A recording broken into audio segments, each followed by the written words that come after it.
अच्छा वाह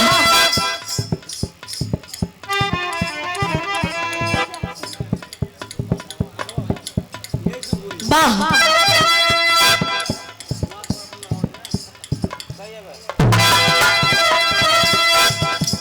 मनवा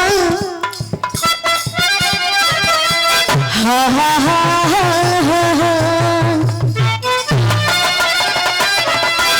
मनवा हो हर मनवा मनवा मनवा करे लत होला के हम सिनवा से अपना साथी मनवा करे लत होला के हम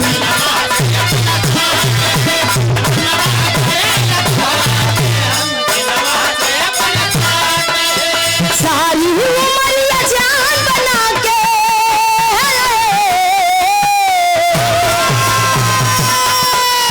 सारी उमरिया जान बना के थोड़ा समय है तली मनवा मनवा मनवा करे मत हुए की सिनवा से अपना साथी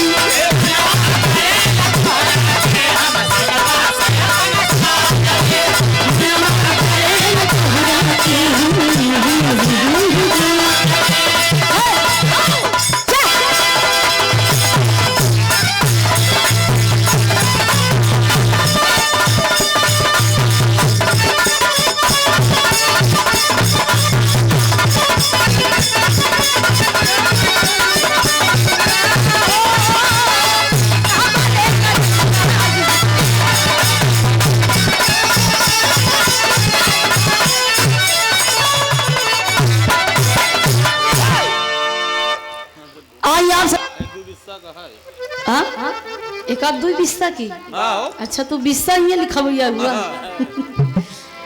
आई मार साहब सर देखिए आई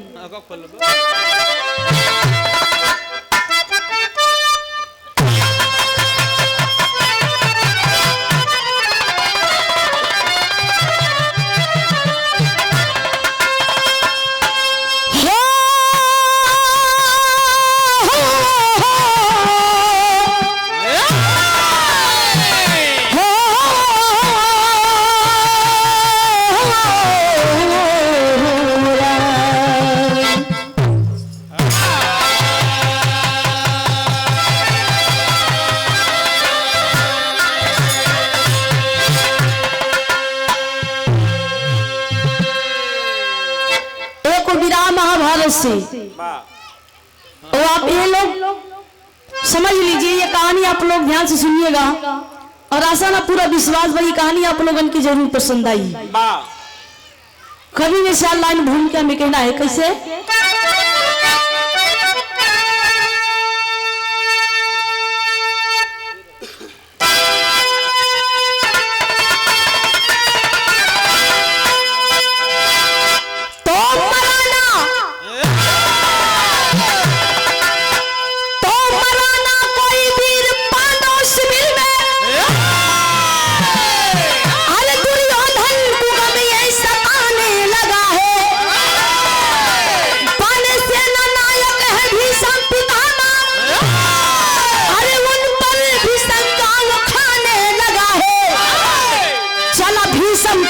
उनको मनाने और कुमति दिल में बाजा बजाने लगा है। अरे पहुंचा शिविर में पितामह की जब है झुका सर को अर्जी सुनाने लगा है।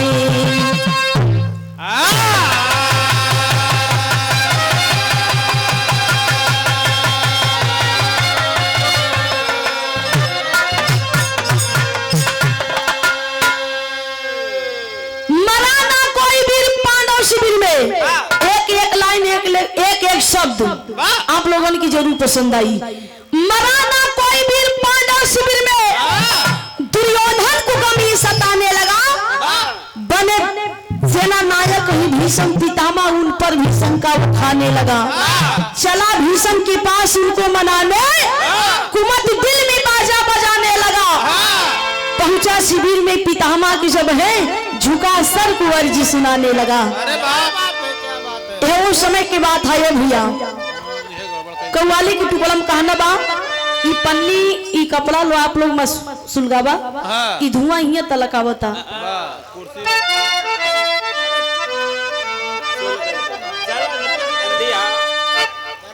अब अच्छा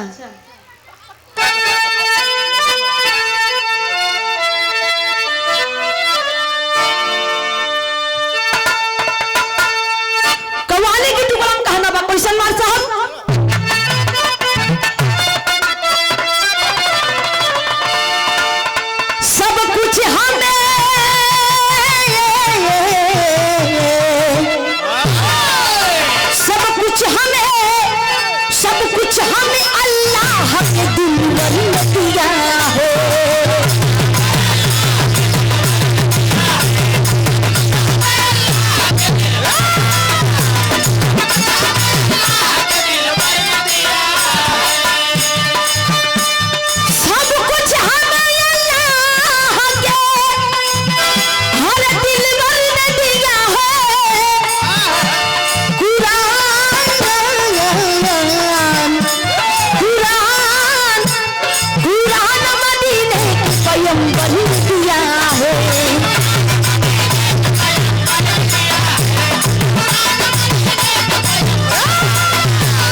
महाभारत की लड़ाई 18 दिन की थी ये भैया।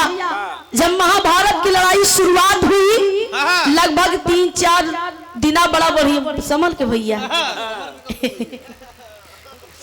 हाँ संभल के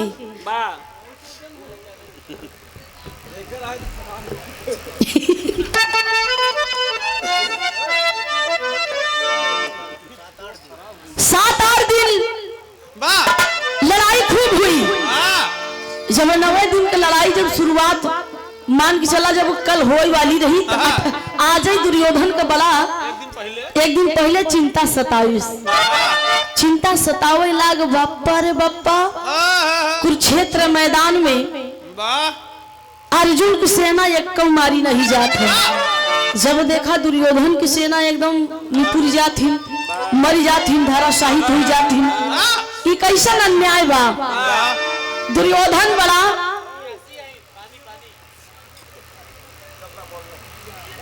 चाय होता है चाहिए पानी मंगा दीजिए। हाँ बस चाहिए मंगा दीजिए। कहाँ पे बोले इधर के अच्छा भाई साहब स्त्रीलिंग पुलिस लेकिन है भैया दुर्योधन अपने मन में सोचे लगे कि लागत बा गंगा पुत्र भीष पितामह ई लड़ाई के पीछे हाथ बा। हमका लागत बा कुछ न कुछ दाल में काला बा और हमका चल के मिले चाहिए दादा भीषम जी से कि ई लड़ाई की माजरा का बा। दुर्योधन शिविर में जब पहुंचे दादा भीषम ध्यान में है जब पहुंचे कहीं दादा पा लागी कहीं खुश रहा बेटवा जिया बच्ची जिया कहीं खुश रहा बेटवा का हाल बा कहीं दादा ठीक बा लेकिन एक ही चीज कर बड़ी बा कहीं नुका कहीं देखा दादा हम जवन बात बोली थी एकदम खर्राई बोली थी चाहे नीक लगे चाहे खराब। गंगापुर भीषम दादा कहा तुम कि अच्छा बेटवा बतावा कौन बात है कि हमका बड़ा नेवर लागी। कहा कि दादा कल की लड़ाई में आज की लड़ाई में कल की लड़ाई में अर्जुन की सेना एकदम साफ बची बा अब हमार सेना धराशायी हुई जाए ई के कारण का बा। दुर्योधन कहा दादा देखा तो उसी एक बात कही अगर आप चाहिए ये महाभारत की लड़ाई हमका जिताई दे और अर्जुन 5 भैया को मार दी 5 जने का मार दे राजपाट पूरा हमार हुई जाई। भीषम दादा एक बात जब सुने दुर्योधन का कहाँ लगता है घर से सीट पढ़ कर आया है। भीषम दादा कुछ देरिया सोचे दुर्योधन कहा कि देखा दादा हम पूरा एकदम फुल मिजाज में कहा था हमका ऐसा लागत बा जैसे तू अर्जुन से मिला है। इतनी बात जब भीषम दादा सुने के कहा बेटवा ऐसा कैसे कह दिया, कहा नहीं हमका फुल विश्वास बा तू अर्जुन की तरफ मिला है। कहे नहीं देखा हम तोसे वादा करो हम तो का वचन दे थी कि ई बात ही खबर केहू को पहुंचे न पावे। आज की घड़ी में हम तोके वचन देते हैं कि कल के लड़ाई में हम पांचों पांडवों को मार के गिराई दे, लेकिन केहू का पता ना चले पावे कि हम तुम्हारे साथ लड़ाई लड़त हुई। प्रतिज्ञा की है मैं आज प्रतिज्ञा करता हूँ कि कल के लड़ाई में अर्जुन पांचों भाई को मैं मार गिराऊंगा और राजपाट तुम्हें दिलाऊंगा। अब यहाँ दुर्योधन का कहा बस दादा हम आप चाह ली का कहा है।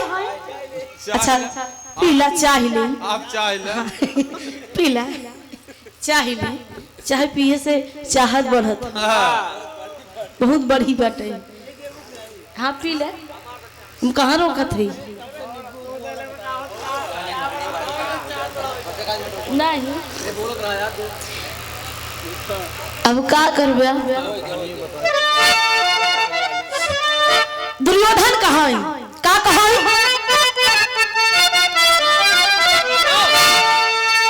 यदि आप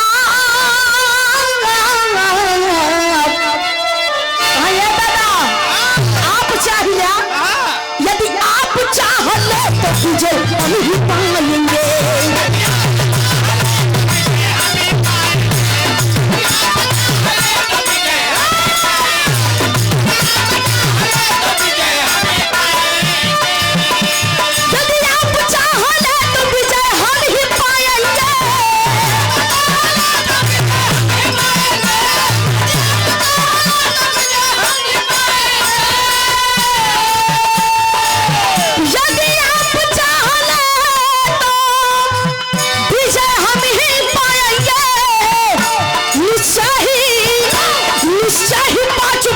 हमसे हार जाएंगे।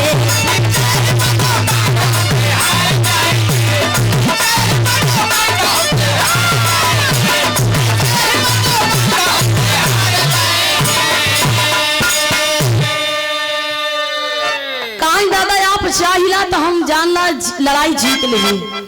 अब यार देखा दादा प्रतिज्ञा ले लिए कि कल के लड़ाई में पांचों पांडवों को मैं मार गिराऊंगा, लेकिन ये बात केहू को पता ना चले, केहू को पता ना चले। अगर पता चल जाए भी जानला हम तुम्हारे साथ लड़ाई ना लड़ पाई। अब यहाँ दुर्योधन कहा कि हम दादा तोका वचन देते हैं कि बात केहू को पता ना चले कि तू प्रतिज्ञा की है कि कल के लड़ाई में पांचों भैया मारा जी ही। अब हर गांव जाते हैं रास्ता में जाते हैं कहते नहीं कि पेटे का पानी पचत नहीं। अब दुर्योधन कहते हैं ए भैया कल के लड़ाई में पांचों भैया मारा जी ही, अर्जुन पांचों भाई मारा जी ही। मार सब गीत बा कैसन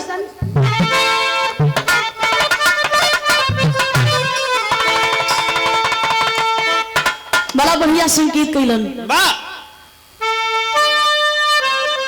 शुरुआत में जो लॉकडाउन रहे वही लॉकडाउन में जेके जेके बियाह पड़ा रहे समझ ला तो बड़े फायदे में रहे।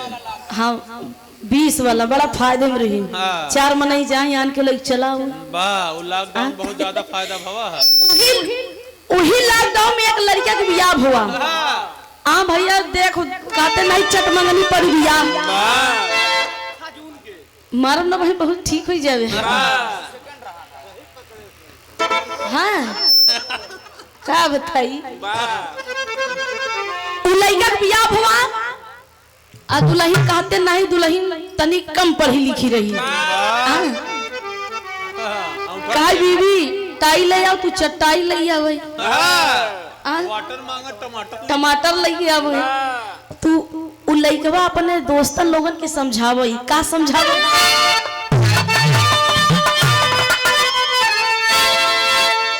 कहा ये भैया अरे शादी करके फट गया भाई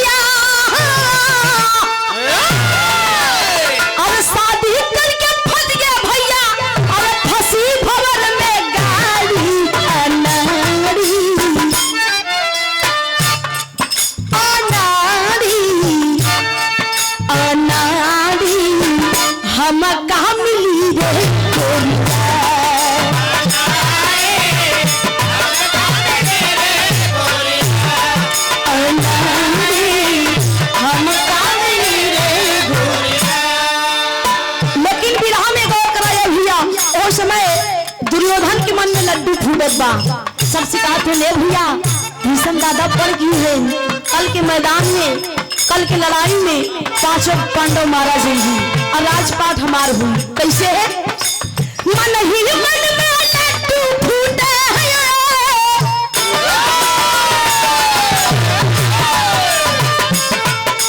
मन ही मन में लड्डू फूटे, द्रौपदी खुशी मनाई। ए भाई ए भाई ए भाई कल हम जीतबई लड़ाई। ए भाई कल हम जीतबई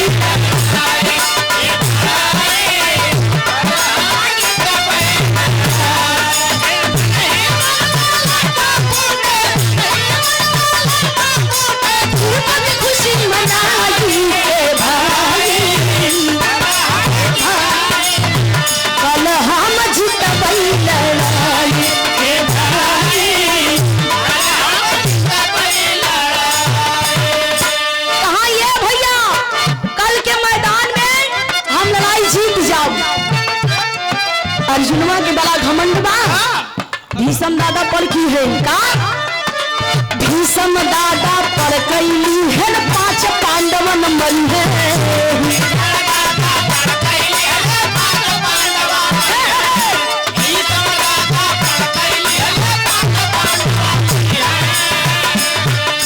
बढ़ा गुरु रे हरियर झुल के,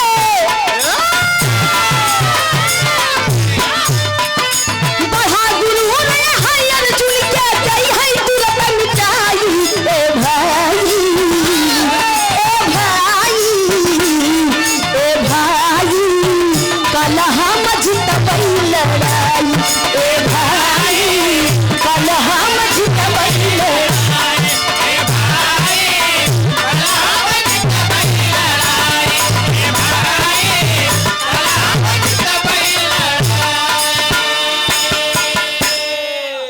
जवन लाइट लगाए हम कसम से कहा था हम चक्कर खाई गिर जाए। एक बंद करा या तो ये सामने वाला लाइट लगावा, हाँ या तो डायरेक्ट जलेदा। ये जवन हाई हुक करत बा हम गिर पड़ा। लेकिन है भैया विरह में गौर करा, दुर्योधन बड़ा हल्ला मचावा चाहत हैं कि कल के लड़ाई में हम जीत जाए पांच पांडवन की मार की। लेकिन भैया वहीं पे एक घटना घटत, विरह में गौर करिए। वहीं पे घटना ये घटा था कि द्रौपदी अपने महल में 16 श्रृंगार करत बा। द्रौपदी अपने महल में 16 श्रृंगार करत बा। कुल श्रृंगार कोइले बा ये भैया जैसे सिंदूर का डब्बी खोल के मांग में लगावे चाहे, वैसे दुर्योधन का आवाज सुनाई दी कि ये भैया कल के मैदान में, कल के लड़ाई में पांच पांडवन मारा जी ही। द्रौपदी जब सुने पाए तो कलेजा में ऐसी गोली ला गई। जे कहीं सुहाग माटी में मिल जाए। भाई वो स्त्री से पूछा, भाई सुहाग अमर होता, भाई अगर पति यहाँ तो सब कुछ बा, अगर पति नहीं है तो फिर कुछ नहीं बा। भाई उनके सहारे हम हुई। द्रौपदी जब सुने पाए कि कल के लड़ाई में हमारे पांचों पति महाराज जी हैं, द्रौपदी एकदम खड़ी हुई की सोचे लाग बप्पा रे बप्पा, कल की लड़ाई में हमारे पांचों पति महाराज हुई, बड़ा बर्दाश्त नहीं हो बा। लेकिन उस समय कहना का बात टेरी के भाव में कैसे है, इको निकाला हारमोनियम के पहले बिना पहले मीट डाला हल्का से, मीट उट सब डाल दे, ठीक बा, और हल्का वॉल्यूम दे ठीक बा। तेरे की भाव कहना बा कोई सन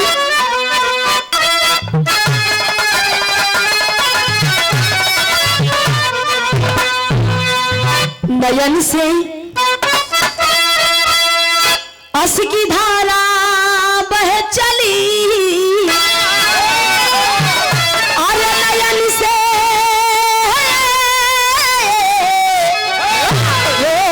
नयन से अस की धारा बह चली, पांचों पति हमारे रण में जय है, मारा हो मारा हो।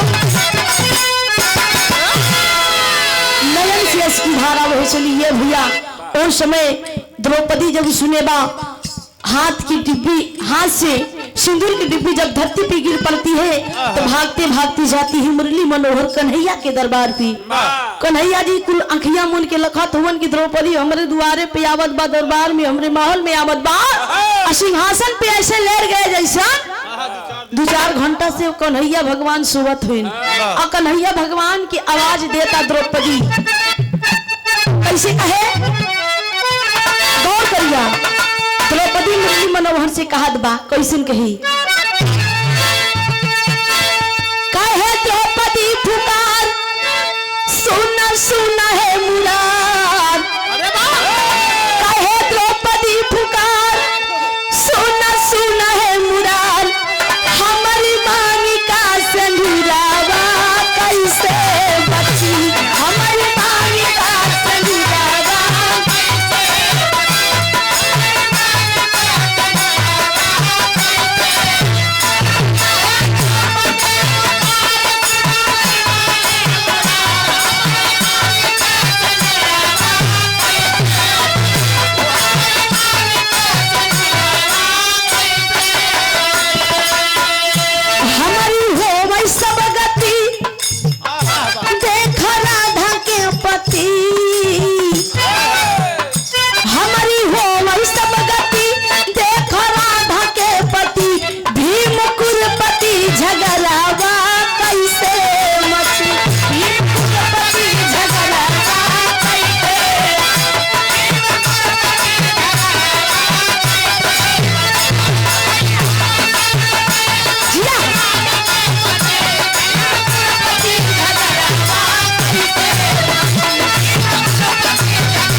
मनोहर, हे प्रभु, हे नारायण, आवाज हमार राजसुल्ला, हमार पुकार राजसुल्ला, हमार सुहाग उजले वाला बा। लेकिन तब मुरली मनोहर जागत ना हो न सुनत हुवन। एक बात दोहरा के एक बात और कहे, का कहे, केस बधाना हमार पूरा भवना करार, केस बधाना हमार पूरा भवना करार, भीम कुलपति लड़ैया कैसे रुकी, भीम कुलपति लड़ैया कैसे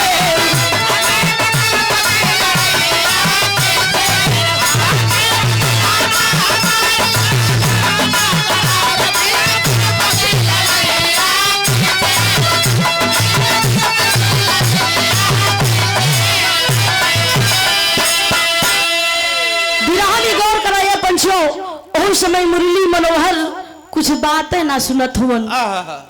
द्रौपदी फुकारत फुकारत बुलावत बुलावत जब परेशान हुई, जब ना उठन तो द्रौपदी सोचे अपने मन में कि जब हमार पति न रहे तो हम रह के का करोगे, जब हमार पति न रहे तो हम रह के का करब, हम अपने पति के साथ सती हो जाइब, लेकिन हम अपने आंखें के सामने अपने पति के मरते हुए नहीं दे सकती।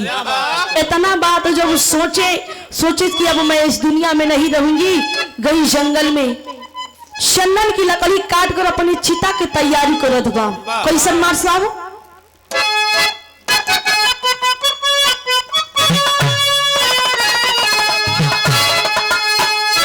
बड़ा पुरान गीत बा। हाँ, कहते नहीं कि पुरान चीज सब दिन और नवा चीज 9 दिन। पुरान होइन क्या चाहे जे रही। हाँ, पुरान चीज का मतलब जैसे पुरान चाउर होइया, पुरान दाल, पुरान गुड़, पुरान दारू, पुरान मेहरारू। पुरान मेहरारू का मतलब गलत ना समझा। पुरान मेहरारू का मतलब पुराने जमाना को बड़की माई हरे बड़के दादा हरे की बात करत है कि पहले जमाना में का रहे, आपके जमाना में का बा। पहले जमाना में कमीज चलत रही, पहले जमाना में भैया कमीज चलत रहे। अब तने 20 होता है। हाँ, मुसाफिर बात पर्दे में आगे बढ़ गया ये संसार। नवा चीज 9 दिन, पुरान चीज सब दिन, नई की चीज 6 6 महीना खूब घसा घस तुम्हारे एकदम डीजे पे बाजत बा गाना आए रहे कि लौटिया लंदन से लाएंगी रात भर डीजे बजा। हाँ उनका लंदन ही मिला ऐसा ऐसा गाना अपने भोजपुरी वालों दुनिया में निकारत हुवन याद करा जहिया कुंवर रहलू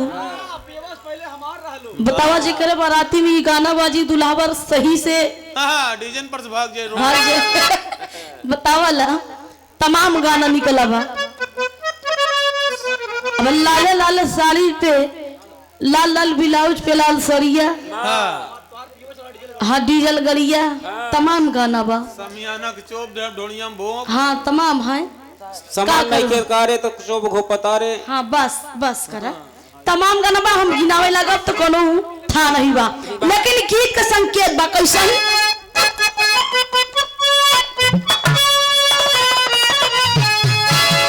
अरे सजावा पहाड़ की बेहला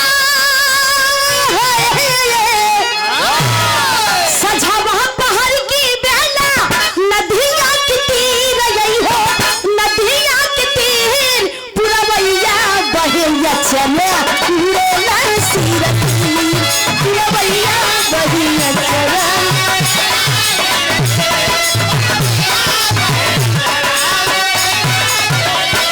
लेकिन विरह में गौर कराया भैया वो समय द्रौपदी चिता की तैयारी करत बा कैसन